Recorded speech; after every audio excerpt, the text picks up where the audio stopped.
to start us off, where are you calling in from today?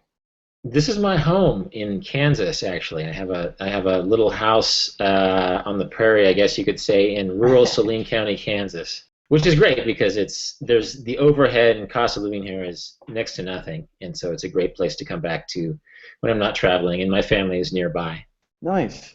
Well, that was one of my questions for you. I find that kind of the more I travel, and I've been doing the slow travel thing, like you talk about in your first book, for the most part, spending 3, 6 months in one place, or even living in several different places now, like Bangkok, Chiang Mai, Krabi, and now here I'm in Santiago, Chile today. But I find that the more I do that, like the less I have the traditional definition for the word home, like most people. So that was one of my questions for you, is just out of curiosity, do you have a place that you still do consider home? It sounds like you do, but has that definition of that changed for you over time?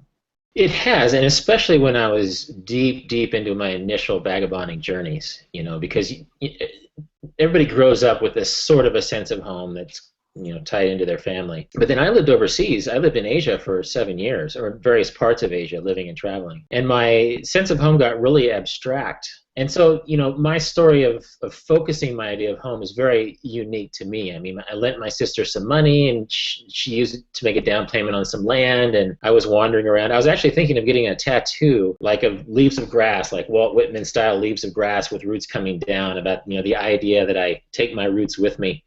But around the time I was thinking of doing this, she said, "Well, why don't you just get a house nearby us? It's Kansas. Its property is cheap." And so, long story short, I now live a mile and a half from my sister, in this great little, double whitish place that I fixed up myself. And just like those early days of travel, when you're sort of confronting the challenges of travel, confronting the challenges of renovating a house really endeared me to this place. Just through experience and coming to renovate a shabby house into a house that felt like my own, gave me a sense of home that is a lot more focused. And so I can relate to your situation because I lived it for years and years, and there's a lot of pleasure in that. But it's nice to have a home to come home to too. And because my family is so nearby, I don't really worry about my home when I'm gone. They can keep an eye on it.